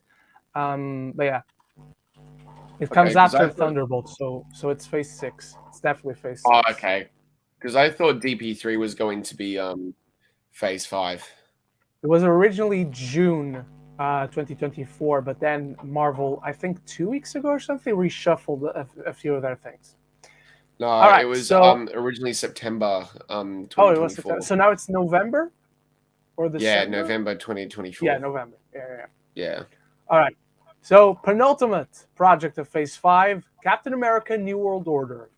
Yes. I am personally not sure how to think about the involvement of Leader and having like this Hulk storyline where Serum is Mhm. going to be spread out, and we're going to have several Hulks in here. But as far as launching off Sam Falcon Wilson. and the Winter Soldier, I really like this. I cannot wait to see Sam again now as Captain America. How this new world order is established, and it's going to be very Mhm. important because Captain America as that symbol should still play a prominent part in the MCU, and as long as you can pass that mantle on, that should be one of the main symbols of heroism in the Mhm. MCU and a representative of what the Avengers as a whole symbolize. So Mhm. I'm iffy about certain aspects of this, but I'm really enjoying the focus when it comes to Sam Wilson as Captain America. What do you think? Mhm. I'm really excited for this movie. I may not have loved Falcon and the Winter Soldier. It's actually one of my Yeah, least me neither. favorite things that come out throughout Phase 4. I really didn't like it, but seeing Sam take up the shield and everything and eventually become our new Captain America, he is Captain America now, in my opinion. He is Captain America. I think the idea of the multiple serums, and I think we're getting like a Planet Hulk situation, if I'm not mistaken, was rumored. Somewhat like someone's gonna get their hands on a Hulk blood and is gonna be spreading Mhm. serum. So we're gonna have the leader. I bet we're gonna have Right. Abomination. She Hulk is going to be involved. I don't think we introduced Scar in that finale out of the blue for no reason, even though Mhm. that look doesn't leave me excited. But um, it's not the give scar I give know. us. Yeah, I hope this is the excuse to give us Monster Hulk back. That's Yeah. what I need. If you're going to do this whole thing with several Hulks, give us back Hulk, please. Yep. I am happy with that. And you know what? Seeing a sort of serum and then having Sam Wilson's Captain America, like Captain America and Hulk have to team up, I Yeah, like that idea. I really like that. yeah. They could do some really fun stuff with that. Even something as simple as Hulk grabbing Sam by the leg and throwing him, and then he has to have the wings come out as he's like coming in to hit someone with the shield. I just think it could give us a lot of really fun moments as well. And if I'm being honest, out of the entirety of Phase 5, Captain America New World Order is my most anticipated film or property. Nice. I All am right. very excited to see this new Captain America and what a feature film with him can do with Sam Wilson. I'm I hyped. still put Ant-Man above it, honestly, but it's probably my number two or number three for sure. I mean, Okay. then it all goes up or down depending on trailers and all that. Yeah. So as of right now, I would put it very high in terms of movies as well. Mhm. So let's go on to the final movie of Phase 5, Thunderbolts. Now, Is it a movie or show? it's a movie. Oh, I thought it was a show. Yeah, it's a movie. So before Oops. we start discussing this, because there's some theories, let's bring this up to the screen right now. So if you haven't seen the film, do mute it. 3, 2, 1. So in Black Panther Wakanda Forever, we have Val, who is not only one of the Thunderbolts, we know this officially, she is the one gathering the Thunderbolts. And one of the things I brought up in my Wakanda Forever spoiler review is that Namor's actions are not going to be unnoticed by the world. The man Mhm. killed a um, joint CIA and SEAL. In my review, I mentioned CIA and FBI, but Yeah. CIA and SEAL's operation. He attacked one of the most powerful nation, at least above the surface in the world, as far as we know, Latveria, wink wink, and killed the ruling queen of that nation. And Mhm. we know he is a mutant. He is someone who has attacked the surface world here and there through history for 500 years. Mhm. I think not only have we implemented how mutants are going to be hated by the populace in the MCU, we've now established a threat. So there was a theory that Val, and specifically with her involvement in Wakanda Forever, she now knows that it wasn't Wakanda, it was this guy from the underwater world and all that, this underwater Mhm. nation that is attacking. And so she's gathering the Thunderbolts to attack Namor. And then you think about the lineup that we have for the Thunderbolts, and I'm like, they're dead in 2 minutes, 2 seconds. Namor Yeah. disposes of them like that. Like, there's not one single character in the lineup of Thunderbolts that really holds a candle to Namor. If anything, Ghost can escape him, if she goes if she goes transparent, she can avoid him while she runs away, but she cannot beat him at She will all. also, if Even if she's you in the water, the technology on her suit is sort of yeah, just, exactly. and Exactly. will just start It sparking because even though she can go invisible herself without the suit, it controls it, and yeah, that's just going to make her fucking go insane. exactly. I mean, the only one that could maybe give a good fight to Namor, and they've had good fights in the comics actually. It's Abomination, who everyone is Mm, speculating. This is not confirmation. Is speculating that he could join the team, and I would love to see him on the team. I think yeah. that's a bread and butter combination. Of course, you add Abomination to the Thunderbolts, but clearly he's not coming into the Thunderbolts, at least as of right now. So might as well not speculate on that. So I don't think the threat is going to be Namor, because otherwise you really have to stretch credulity to have them pose a threat to Mm. Namor. As much as I would love to see Namor again, as much as I would love to see Tenoch Huerta as this character, and I know we're going to see him again, Oh, just we're not gonna in see this him film. again. Do you think we'll get him as a Thunderbolt maybe instead? No, because he doesn't like the surface world. He's aligning with Wakanda. As of right Mhm. now, I honestly think the next time we maybe see him is maybe Fantastic Four. If you want to play up that That relationship would be interesting. from the comics, Him and Johnny would have some very interesting banter for that as well, yeah. I actually. mean, in the comics, he's a manipulative asshole who gaslights Sue Storm into marrying him at points. Uh, Yeah, Jesus. Hang on, let me just block someone from the live chat so we can Oh, get yay, everything bots. down. So much fun. Yeah, but I know I have my moderators on the chat, so if the moderators can help out on that situation. I think I've handled it as of right now. But anyway, I think the next time we see him is Fantastic Four, if not that Kang Dynasty. I think the threat here is going to be Red Hulk. I like the Red Okay. Hulk in the comics. I'm not necessarily excited to see Red Hulk in the MCU, but the fact that you get Harrison Ford, you don't get Harrison Ford for him to pop up in the beginning and in the end of the film. You have Yeah. him here to play a big role, and I think what's going to be happening is that he's gathering the Thunderbolts to stop this threat, this monster that is doing whatever he's doing, and then by the end, the the threat is revealed to be the Red Hulk, who turns out is Thunderbolt Ross himself, and he just wants these villains so he could kill them himself because they're villains. Because a Hmm. lot of what we see here is Yelena, who's a reformed assassin but still was an assassin. Hmm. Bucky, Red reformed Guardian. assassin. We have Echo, who was a victim of the maldoings of Shield, Yep. but she still committed criminal actions. Red You Guardian. have you have Red Guardian, same thing as Yelena, Yep. Russian spy and all that. You have um, Taskmaster, same Oh, thing, yep. Taskmaster. and you have, I think, the one character who could maybe be a mole, and I think that could be interesting if you have a mole in the Thunderbolts, if that's the plan. If what I'm speculating is the plan, is a U.S. agent. He could maybe be Right. the mole, work pretending that he's working for Val, but he's actually working for Ross in the end. Yeah. So yeah, I think if you go in that direction, it could work as a sort of intrigue, spy thriller, creating this paranoia where nobody trusts one another. I think that could be interesting, but I personally really don't know where they're going with this. What do you think? I can't say anything because I actually know nothing about the Thunderbolts, if I'm being completely honest, as characters. I don't know anything about the team from the comics because it's not It, a it, comic it lineup. really depends on what runner you read. They have several teams. Yeah. One of my favorite Thunderbolts teams at one point was Red Hulk, Elektra, Deadpool, Punisher, Moon Knight, Wow.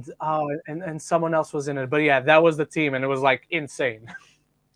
I can imagine that dynamic in particular between Elektra and Deadpool. That would be really fun Yeah, to see on screen, actually. That, yeah, okay. I actually kind of like that. But this iteration, I know about the characters themselves because we've obviously seen them before, but none of it really makes me interested to see a big team up movie with all of them. Nothing interests me about all of them coming together to fight this supposed evil that we're not even aware of what that is yet. Granted, Thunderbolt Ross being played by Harrison Ford, I can't wait to see that. That's going to get me in that theater just for that alone. I'm there.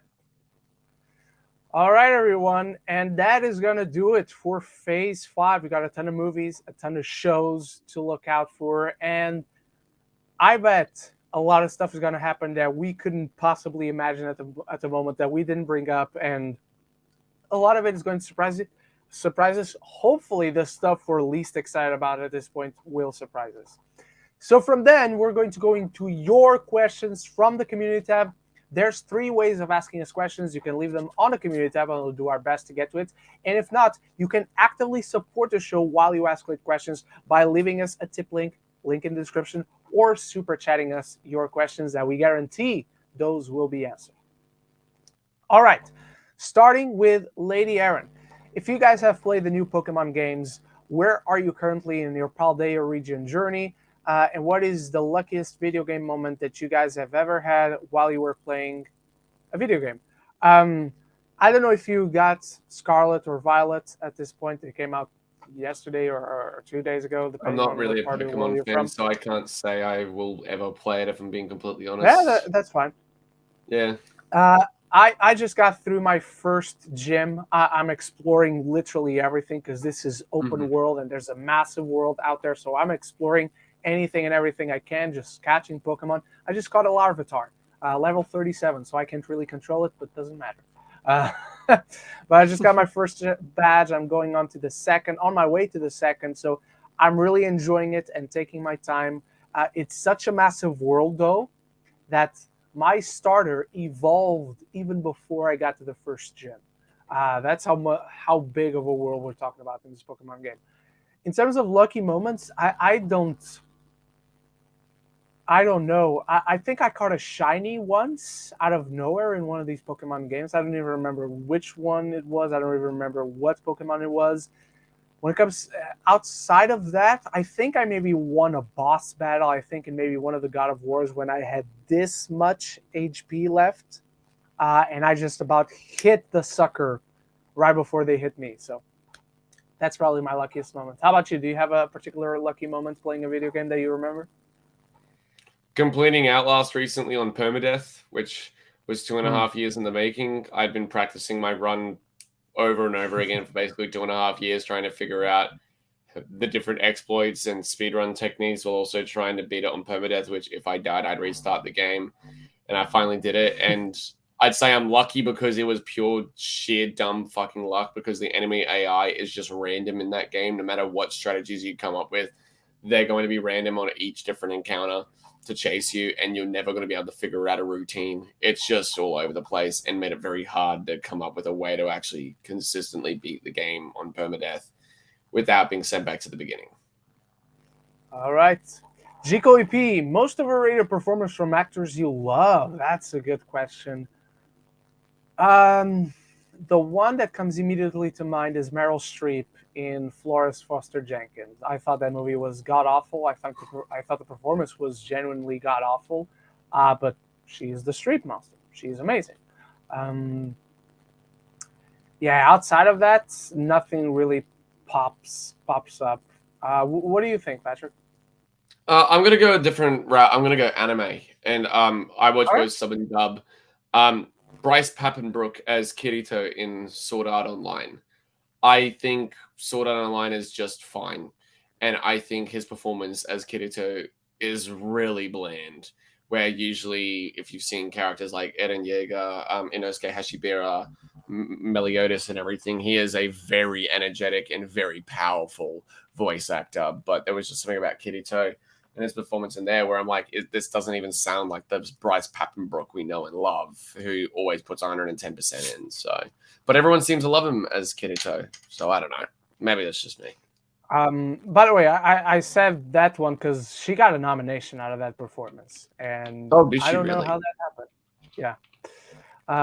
Luis Feliciano, did you guys see the trailer for Missing, and what do you think of it? It's a sequel to Searching 2018.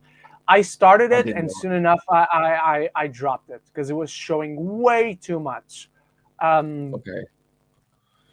Let's see Don't watch it if it then. works the second time around, because I like Searching. I wasn't like absolutely enamored with it. I didn't think it was top 10 of the year when it came out, but I hope the formula works again. The plot is different enough. It's now a daughter searching for her mother in a completely different situation. Um, let's see. Patrick, did you see this trailer and what do you think of it? I didn't even know the trailer was out. I didn't even know that they were Yeah. doing a sequel to Searching, which is a film I loved. I loved Searching so much. I thought it was a brilliant found footage movie that was told in such a different way and very effectively so. Um, Mm-hmm. Now that I know there's a sequel coming out, I am looking to see if it's actually coming out in theaters here, which it is, thank God, because usually a sequel like that won't be shown in theaters here in Australia. Really? Okay. No, no, I'm still waiting to see Pearl. I'm still waiting to see Pearl. Mm. I mean, Um, we are still waiting to see Pearl. I mean, I've I'm seen it, probably but I'm just gonna use a you know, VPN and I'm gonna rent it in the US at this point see, because I'm there you tired of go. fucking waiting. I'm tired of fucking waiting. But no, I'm not gonna watch the trailer because for a movie like Searching, I want the sequel to be just as good, and I want to go in knowing nothing like I did with Searching. Searching was such a massive surprise. It was such an emotional experience. I saw that with my mother, and that was Mm. such an emotional theater experience seeing that with my mother right next to me. Um, and look, I'm seeing on the casting here, Storm Reed's in it. She's a talented Storm actress. Reed, Too bad yeah.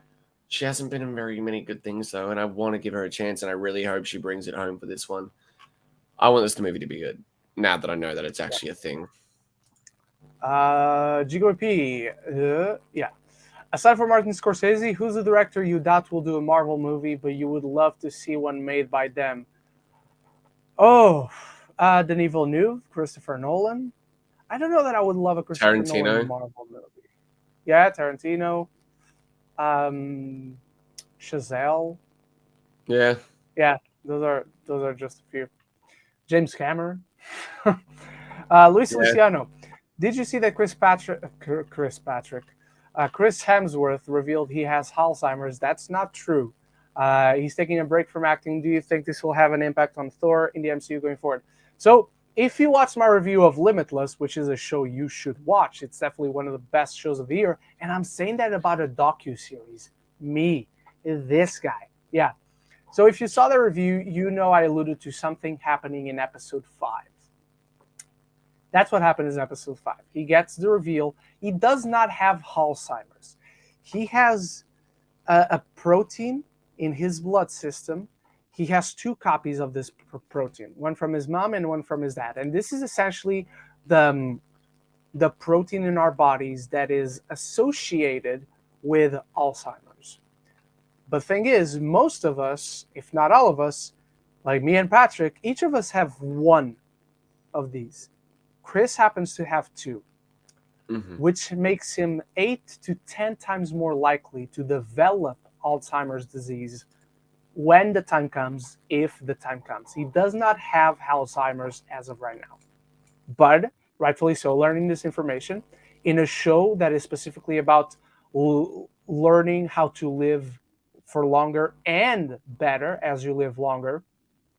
He now wants to take a break. He wants to spend more time with his family because this is shaking news. Like if I learned this about myself, I know I would take it much worse than Chris did. And again, I cannot recommend this show enough, particularly those final 2 episodes. So he's going to take a break. I don't think this affects Thor in the MCU because I don't think we were bound to see Thor again apart from a Thor 5 and eventually when Kang Dynasty and Secret Wars comes. Secret Wars, But yeah. until they come, there's a lot of time. He has plenty of time to spend with his family as he takes this break. And remember, actors on movies, they shoot for 3, maybe 4 months stops. Yeah. And then they have the rest of the time off, unless they're working on something else, obviously. So now it's up to Chris to compartmentalize the time he has free and the time he has to work. What do you think, Patrick? You're a fellow Aussie, as is Chris Hemsworth. What are your thoughts on this? I really don't have any thoughts on it. Even if it is something that he is suffering from, it's not my business to really get involved or to really have any thoughts in it because it's something for him and his family to deal with. So it's not something that, in regards to actors or anyone in the world having that, I'd prefer to give them their privacy than give my thoughts in it because it's not my place. And I'd want privacy myself if I had to deal with something like that. So I just haven't really been paying attention to what's been going on because if I was him, I would want to be just by myself. I want that kept private as opposed to everyone knowing and having their own thoughts and two-piece on it. As for it affecting his involvement in the MCU, however, he wasn't even aware that he was meant to return. I saw an interview or something where he made a statement saying, wait, really? When it said Thor will return at the end of Love and Thunder, like he had no fucking idea. And that's even more of an indication that he's probably not going to turn up again until the Avengers movies coming up in Phase 6. I don't think we're going to see him for a while. I think he's going to be fine. Yeah. Also, piggybacking off of what you said, it should be noted that, yes, we're talking about this is much more important than MCU and then movies and then our superheroes or any of our stories, our fictional narratives. Yep. Him taking care of himself, however he chooses to do it, is his priority. Exactly. But again, do watch that show. Do watch Limitless on Disney Plus. It's 6 episodes. It's amazing. I'll put it in my notes right now, actually.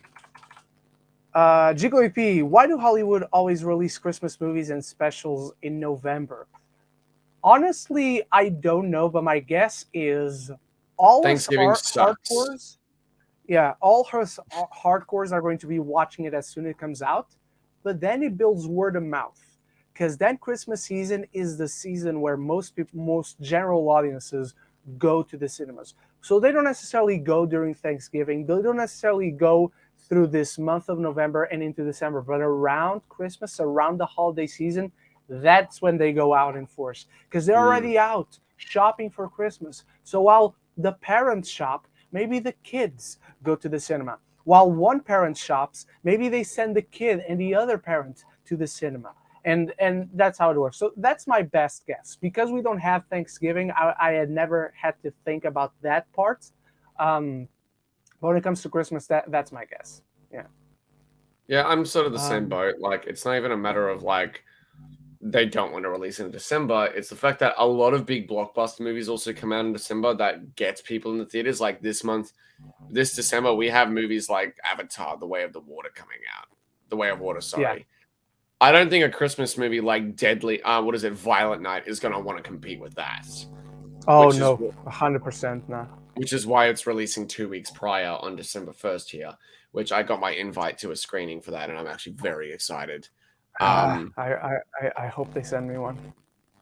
I got mine. I'm seeing it November 28th, and I actually can't wait to see it.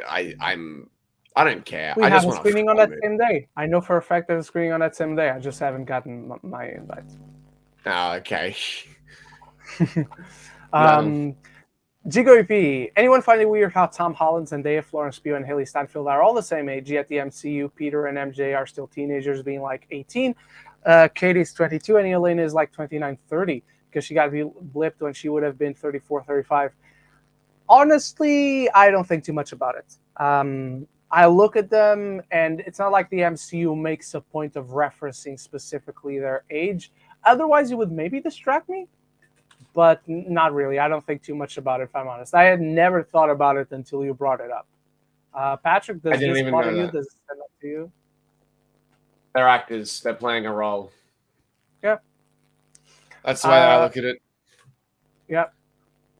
Sarah has a question for you. She has a request. Can you show all your animes shirts on your YouTube channel or show on Ren's live stream? Well, thank you for the question. Patrick's not going to show all his anime shirts right here, but just a request for you. If you want to do it on your channel, just respond to Sarah right now if you plan on doing something like that.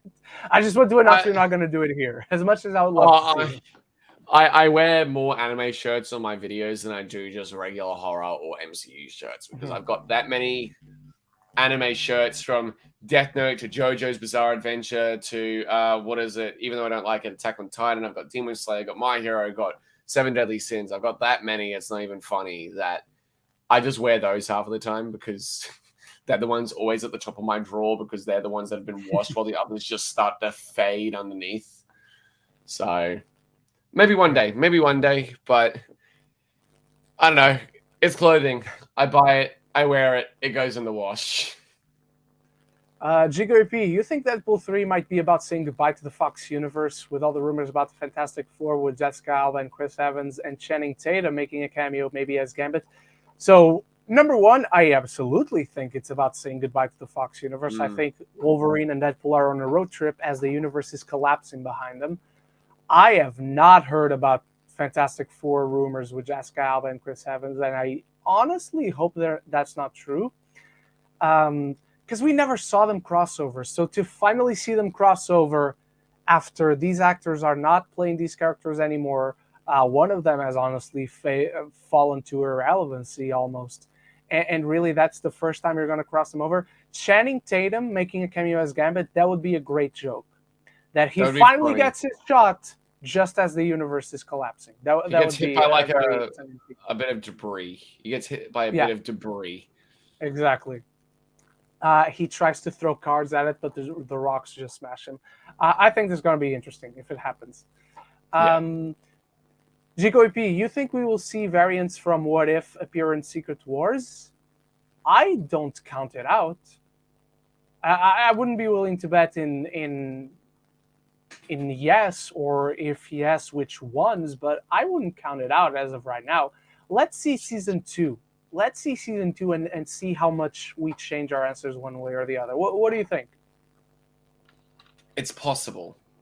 Yeah. Because we saw in Doctor Strange in the Multiverse of Madness that they went into an animated world during that big like multiverse travel sequence. They went into an animated type world. So I think it's plausible. And therefore, when they come through the multiverse into their universe, they will be live action. But I don't know. I think it's plausible and it's completely possible, but it would just be really confusing in the end. And I think that's when things with the multiverse will start to get really clouded if they decided to do that. GKP, which MCU actor do you think gets more unnecessary hate, Brie Larson or Chris Pratt? Let me just start. It's Brie Larson. It's Brie 100% Larson. Brie Larson. Or do you think both don't deserve the hate they get, that people should just leave them alone and mind their business? I think both are true. Out of the two, Brie Larson absolutely gets more hate. I think neither of them deserves the hate they get. No. It's exactly that. You just leave people alone, unless they're assholes, unless they're absolute dicks, which none of them are. And mind your business. What did Chris Pratt even get hate? Yeah. Why did he get hate? Be better. I don't know. People. Was it something about transphobia or something about politics, but it wasn't. But because I think he's a Republican, which it's okay to be a Republican. Who gives a shit? It's not like he specifically endorsed Orange, Walking Orange over there. He's a Republican. He's on that side of the politics sphere, and that's okay. But because he's on that side, people start extrapolating that he supports this and he is against that and all that bullshit. So, just because you're one thing in regards to your beliefs, politically doesn't mean you're those things of which the leader of that side of the politics disagrees with. Like, it's not like he's wanting to join a cult with Annoying Orange over there or anything. It's not like he wants to fucking, build a fucking wall like an absolute moron. He's just a guy who has certain political beliefs, and that's that. Who cares? Exactly. I mean, in the words of there's this really cool guy I follow on TikTok called Joey Swole. He basically preaches about this message. You know who he is? Okay, I know Joey Swole. Be better, mind your own business. That's what I tell people who send hate to Brie Larson and Chris Pratt, or to anyone who isn't actually an evil person. His TikTok videos actually gave me the confidence to finally start going to the gym. Yes, brother. Yes. Love it. His videos are so good, and I love hearing what he has to say about gym culture. And it's so, in the world in general, he's so good. It's very true, a lot of what he says. Luis Feliciano, how do you think Quantumania will set up What If Season 2? I don't think it does. I think it's going to be, I don't think it's going to be its own thing. It's going to be very important to the MCU, but I don't think we're going to see What If season 2, unless Patrick's theory is correct that we maybe could see a Watcher. But at this Mhm. point, I don't think it's worried about setting up that series. So yeah, you have any thoughts? I just want to see the Watcher, man. I just want to see Jeffrey Wright as the Watcher. That's all I want. I just want the Watcher. Yeah. The Watcher is so cool. Yes. GKP, what other films slash shows do you think they'll announce for Phase 6 that they haven't already? I have no idea, but I would be shocked if we don't get a Shang-Chi 2 I'd be before shocked. Phase 6 is over. I And think we'll Moon get Knight Eternals Season 2. 2. I think we'll Eternals get 2. Eternals Good shout. 2 Good will shout. I want happen to as see that well. for sure. Um, Um, and yeah, those are I it. actually I think. Armor Wars is happening. I'd like to see Armor announced. Wars is in Phase 6. You're right. Good shout. Good shout. I forgot I'm about that. Marvel Zombies is Phase 6 for a TV show, but I hope Marvel Zombies is Phase 6. this. X-Men 92, if that counts for the phases. Yes, That's Phase yes. 6. Yeah. There's a part of me that wants Marvel Zombies though to be a live action movie. If I'm being honest, in the multiverse, I think that would be really interesting. I don't think we're going to see that, but because we're getting the animated show, I wouldn't doubt that we see, even if ever so briefly, Marvel Zombies popping up during Secret Wars. Not That would play be like so a cool. major part, but just see them. You know, if I was Or to make Doctor an Strange MCU, 3. Or Doctor oh Strange 3. yeah, I'd love to see Doctor Strange 3 because I'm one of those people who defends Multiverse of Madness. I actually really like I that know. movie. I am one of those people too. I adore the first one. Even before Multiverse of Madness, I adore the first Doctor Strange. Yeah, I'm the same. Jacoby, you think we'll see Talocan and Wakandans again in Thunderbolts after the Val setup in Wakanda Forever? We essentially covered this Yeah, in our Thunderbolts discussion. Not necessarily this question specifically. I think there's a chance we see Wakanda and Talocan again in the MCU before Secret Wars. I don't think yeah, necessarily Thunderbolts, because again, if the Thunderbolts the way they are, step up to Namor, they are fucking toast. They are yeah. grilled They're fish fucked. on his spear. So yeah, They're flat. They're as good as roadkill from a bug on your windscreen. yeah, exactly. Luisa Luciano, what do you think will happen to Cosmo the Space Dog at the end of Guardians Volume 3? I think Cosmo sticks around. I think Cosmo is he's not necessarily the new Rocket because Rocket takes action. I don't think Cosmo Yeah. is the guy to take action. I think that Cosmo is maybe the guy to pilot the ship, give them their missions. He's essentially the Nick Fury per se of the Guardians, where hey, we got this mission to do, you guys go out there. So I think he sticks around. She sticks around because it's Maria Bakalova who's voicing him or her. So yeah, do you have thoughts? Not really. No, This was the Namor one, right? In regards to if we'll see him again in Thunderbolts, right? Yeah. No. Oh no, Cosmo Cosmo. Sorry, in my bad, Guardians. my bad. My brain is so fried. It's almost That's 2 okay. a.m. When it comes to Cosmo, I think, as you said, he's going to pilot the ship, but I think he's just going to be a cutesy little character too. I love Cosmo in the Lego games for Marvel, and he's just an adorable little fucking puppo. And I think he's just going to be that new character. Like we've seen Rocket kick ass, and we've seen him be adorable at times, but I think it's just going to be that character we're going to see introduced into the MCU where people are going to be like, you know what? Even in all the action and all the depressing times, at least we can see Cosmo and have a good time. And we can, adore him because he's adorable. And I'm fine with that. Cosmo doesn't need to have a big role. Same. I agree. GKP, who are actors you would love to see in the next Knives Out sequel? My personal choices: Ryan Reynolds, Amy Adams, Florence Pugh, Bryan Cranston, Allison Janney, Samara Weaving, Michael B. Jordan, Adam Sandler, Matt Damon, and Naomi Watts. Good question. I want to see an Adam Driver in a Knives Out sequel, particularly having seen Glass Onion, and I got my tickets to go see it again on Wednesday when it comes out for its limited release.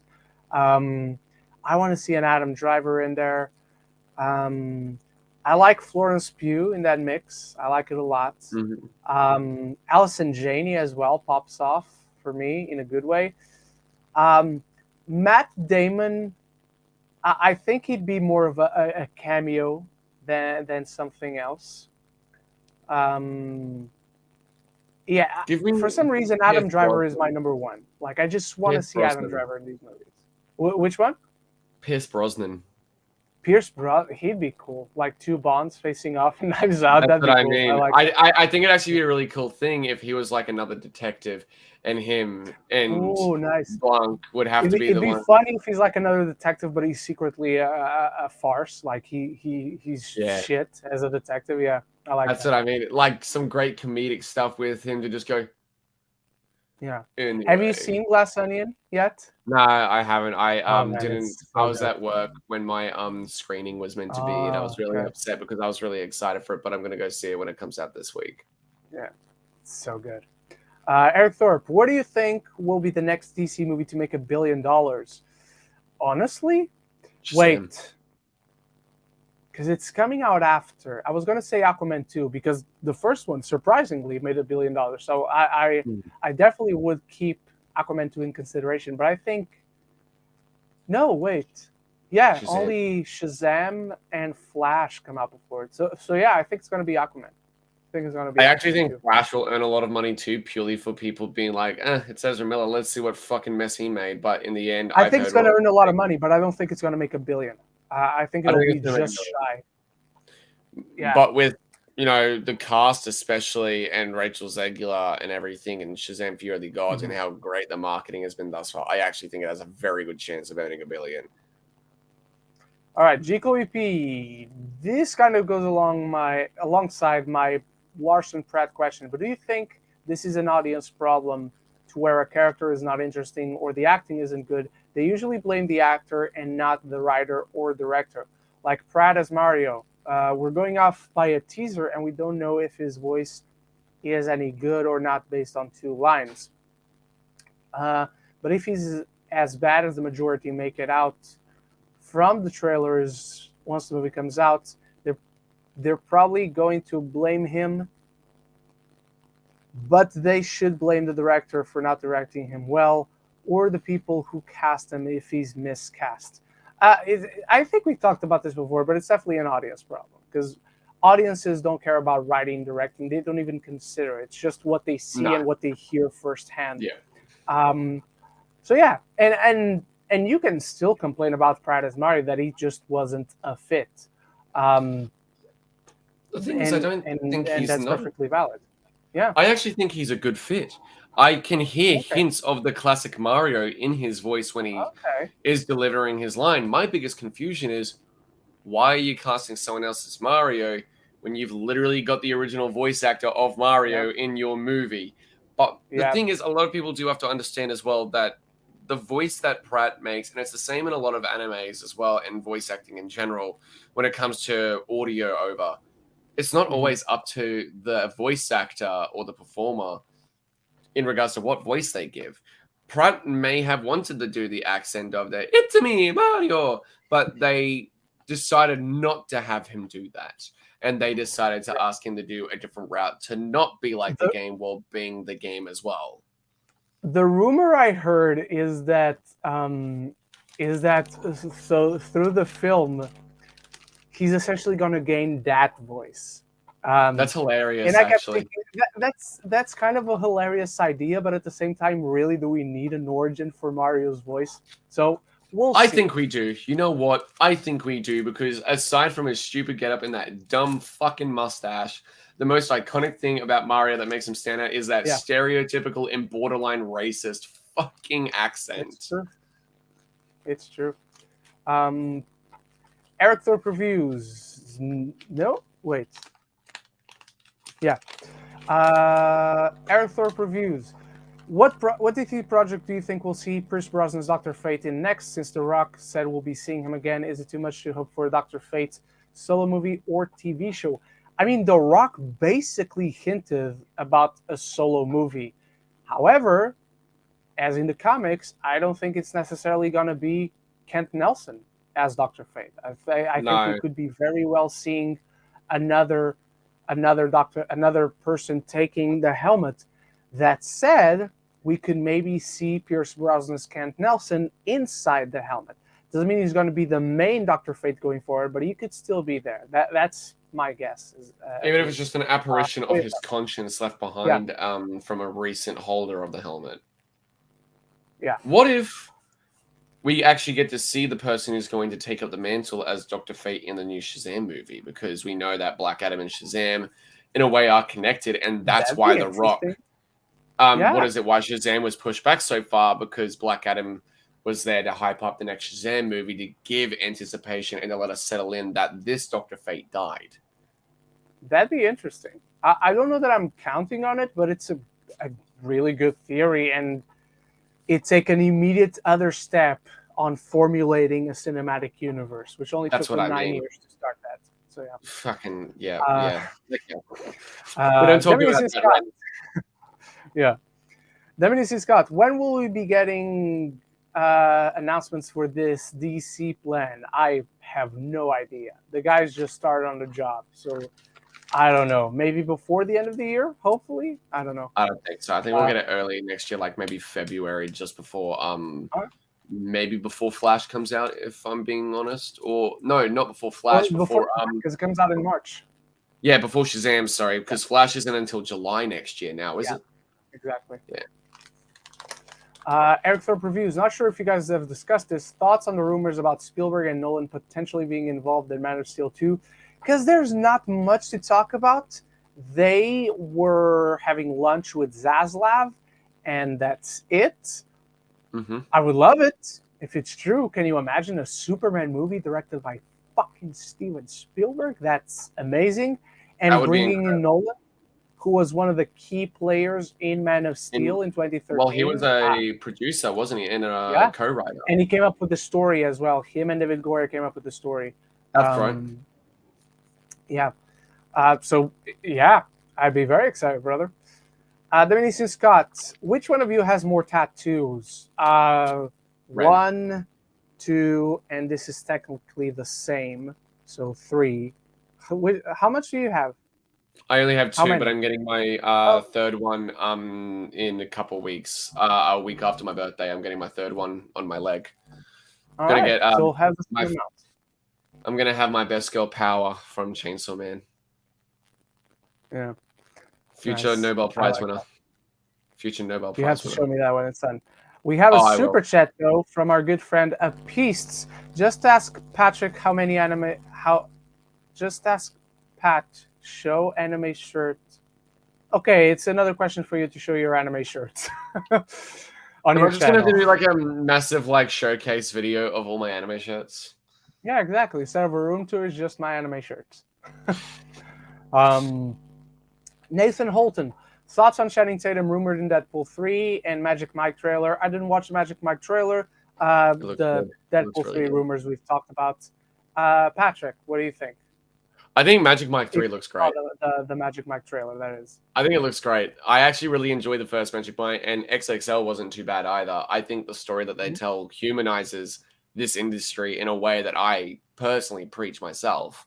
And I think the third one, sure, we may not have McConaughey or most of the group that we know and love anymore from what I can tell from the trailer, but it feels like a more personal story this time around to Channing Tatum's character, Will Salma Hayek. And I actually like that for the third and final entry for their last show. I actually think that is really nice. Yeah. Thoughts on rumored Thunderbolts plot, and do you believe you will I will not Black Panther in it, but do I believe Black Panther will be in it? No, not at all. I don't see the fit whatsoever. No. I don't know of any rumored plot, unless it's the exact same one I spouted out. So no idea. Do you know of anything that we didn't bring up in our discussion? No, I know nothing. Nathan Holton, who do you think will play the Fantastic Four? I have a fan casting video on my channel, and I still stand by it, so you can go check that out. I want Jodie Comer as Sue. I would love to see Jodie Comer. I still want, and I still believe it'll be Emily Blunt. Patrick, any thoughts? Rahul Kohli as Mr. Fantastic. Oh, you want Rahul? I like Rahul. He's not my number one choice, but I like him. I love Rahul. I think he'd be a great choice for Mr. Fantastic. I'd love to see... if I got Rahul, I actually think Selma Hayek would be a very interesting choice for Sue Storm. But she's already in Eternals. But she's already in Eternals. I just think them two, their dynamic together, I think would be really fun. I think it's more Yeah, of I an know, instinct and because being in yeah, Eternals, I mean, Gemma Chan, she was in Captain Marvel and she was still in that's Eternals. So true. That's very yeah, true. Although, as a Skrull, she can take the form of that's true. can Skrulls? Yeah, they take the form of basically whoever they want with their face, can't they? Yeah, 100%. Yeah. So I guess In the comics, at least. I don't know if the MCU is going to change that, but yeah, as far as I remember, they haven't. So yeah, no, it's not going to be like whatever those things were meant to be because of Captain Marvel coming out at the same time as what is it, Dark Phoenix. yeah. That was iffy. That was really is. Ooh. Thoughts on the Fast 10 budget? It's Fuck insane. off. The Fuck most off. expensive movie of all time. It's absolutely nuts that Why is it it inflated Fast so 10? much. It has to be called FX now. It has to be called FX. It should be called BS at this point because that's what it's looking like. What do you think the trailer will drop? I have no idea. Um, Early next year, whenever the next big Universal movie comes out. Um, When that's is my that? guess. I don't know. I don't know what's the next Universal movie to come out. Puss in Boots. Big, not like an Oscars contender or anything. Like a Puss in big, Boots. big movie. So, yeah. Wait, isn't And Babylon a Universal property? no, it's Paramount. Oh, I thought it was Babylon. I Maybe thought over Babylon. there, because distribution rights and all that. I know you guys have Yeah, something where Warner Brothers and Universal always, like they're Universal connected. always distributes WB movies or something. Yeah. They're connected because Dave they Lee have told me a Dave Lee, yeah, because they have a partnered company together. that. I don't know what it actually is called off the top of my head. Yeah.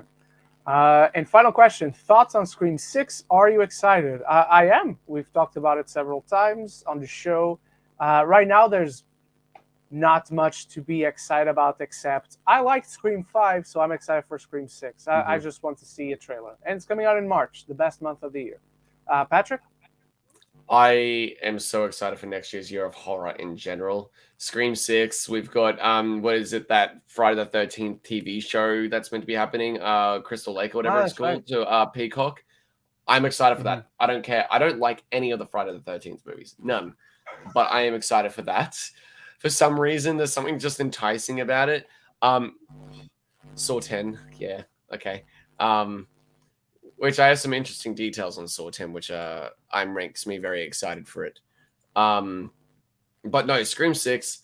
Look, I think it's going to have a lot of jabs at Friday the 13th Part 8, if I'm being completely honest, because that was Jason Takes Manhattan, except more than 90% of that movie took place on a fucking boat. Mm. I think it's going to have some jabs at that. From what we've seen in interviews at like events and red carpets with all the different actors that are involved, especially recently when it came to what's her name who plays Wednesday in that Tim Burton show coming out. Jenna Ortega. That's it, Jenna Ortega. She mentioned how different it's going to be, how fast paced and bloody it's going I to mean, it's be. going to take place outside Westboro. Yeah, exactly. So therefore, there's going to be apparently a lot more character development provided this time around, which I am all for because this is bringing in the new entirely, except for Gail Yeah. and what's her name? Fuck. Sydney. No, Cindy's not in it. Cindy Prescott's not involved. Kirby. Kirby from Scream 4. Oh yeah. Got it. Yeah, Kirby's in it. But Cindy isn't in it. Nev Campbell's not in the movie. No, that's right. That's right. I was just confused because she was supposed to be in it, that she wasn't in it, that she was coming back, and now no, she isn't in it. But hey, Tobin's back for Saw 10, and we got our first production photo of him. He's looking older than ever for a movie that's meant to take place between Saw 2 and 3. Yeah, it's the cancer. It's the frontal lobe tumor. Then he gets better, and then he gets sick again for Lynn in Saw 3. Exactly. Another question just came in. So quickly, thoughts on Spielberg's new film with Bradley Cooper? Sounds good. I mean, it's Spielberg, so bring it on. Yeah. Yep. All right, everyone. That's going to do it for this Week in Geek. Thank you so much for watching. Thank you to Patrick for joining and hosting with me. I think next week we'll be back with Zach. And yeah, we'll talk more. Whatever news drops this week, I'll update you on my journey through the Paldea region in Pokemon Scarlet, and maybe I'll have finished God of War Ragnarok as well. We'll also be talking Andor finale, finally, and whatever else happens. I don't know. I can't tell the future, otherwise I'd be rich. Thank you so much for watching, everyone. And until the next time, love each other and love the movies.